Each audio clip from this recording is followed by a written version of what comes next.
he's got to give the corner up. The question is, who do you decide needs to do that? The leaders are at the point of impact, but of course it's now green flags around that area inside the last 5 minutes, chaps. And the gap between first and second, 0.6 of a second. The gap between first and second in GT Le Mans, just under 2 seconds. Yeah, and behind number 9, 12 and 66, separated, as you say, by 1.7 seconds, a Corvette of number 3, Jan Magnussen. He's only a second behind, and his teammate Tommy Milner has got past Patrick Pilet. Finally. Was, yeah, exactly, a couple of laps ago. And Pilet now, he's got his mirrors full of number 67 forward, Richard Westbrook. And that has championship implications. Philip Eng leads the Drivers' Championship, but he won't be back in a car till probably as late as Petit Le Mans, Motul Petit Le Mans at the end of the season. So Patrick Pilet and Nick Tandy came in here as the effective leaders of the GT Le Mans Championship.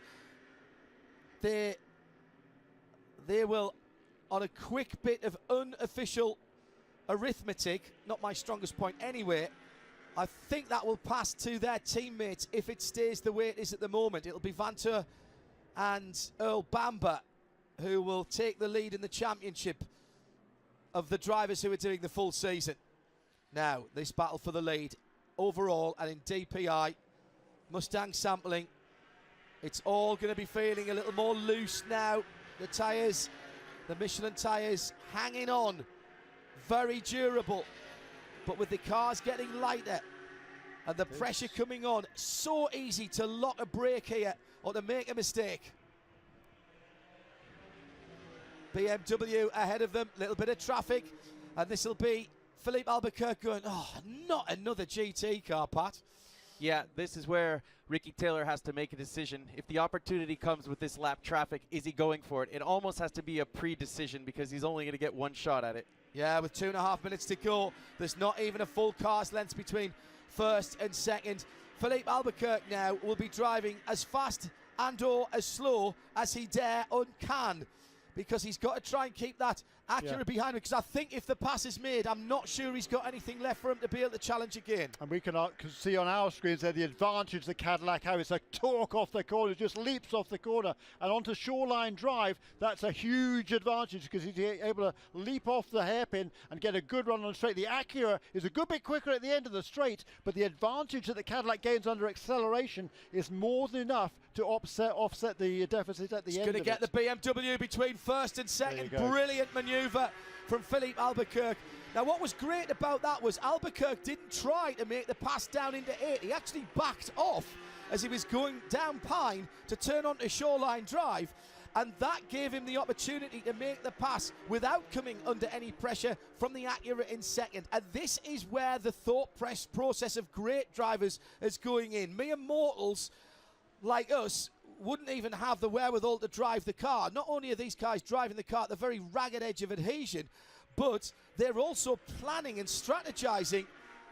And the guys on the pit wall for Acura know that that might be an opportunity for the victory gone, with time ticking down to 1 minute remaining. There'll be one more lap, I think, after this one. Yeah, and you're going to see more GT traffic here. So again, Albuquerque, but Albuquerque now needs to think to himself, I've got to engineer where I catch these cars, and he does not want to catch them coming out of the hairpin at turn 11. This is going to be good. You've got at least 4 GT cars to get through here on the final lap. It was a pretty heads up by the BMW for De Filippi to actually get Ricky Taylor by before the final 10-11 section. So we still have a battle here for the victory with some hungry GT cars ahead of him. This could get good.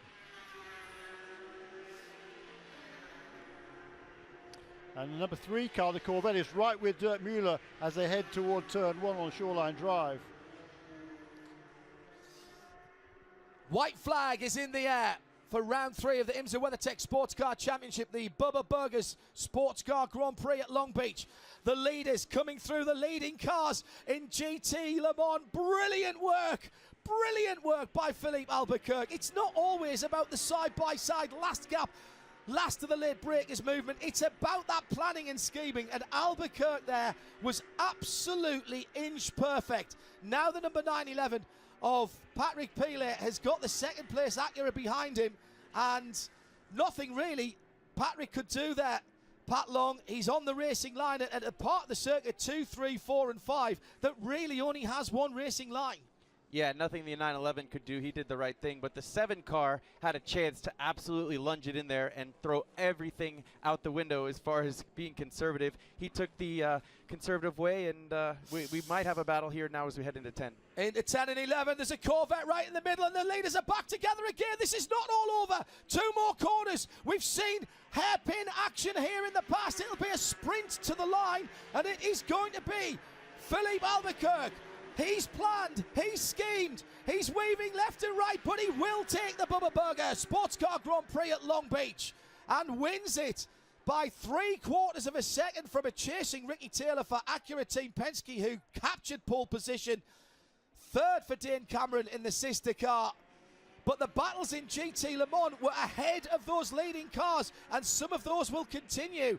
The 912, the injured 912 of Earl Bamber, who took that car over from Lawrence Vantour, he's got enough, but 2nd and 3rd, well, that could go either way. Big block thrown by the 66 in 2nd. Dirk Muller is in tyre trouble, I think. He really threw the fake up the inside there to block the Corvette behind him in the hands of Jan Magnussen. Magnussen's going to hit him. He's hit him. He's absolutely nailed him. Fuel. Out of fuel, so 67 minutes was too much for that car, and the Corvettes will come home 2nd and 3rd. In which order? 3 and 4. Yeah, you don't pass your teammate when he's injured like that. Drop in behind, make sure he gets to the line. GT Le Mans is Porsche, and it will be Earl Bamber. After 2 DNFs here in the past, who finishes. The 2 Corvettes come through 2nd and 3rd. There was no change between those 2. And the Ford, injured at the side of the road, will not finish. But I think actually will still be scored in 4th position. Correct. Because the rest of the GT Le Mans field were lapped by the leader before the checkered flag. Pat Long. I believe the IMSA rule is you have to cross the checkered flag running to be scored in that position. No, you don't. No, don't think so. No, don't that's Le Mans.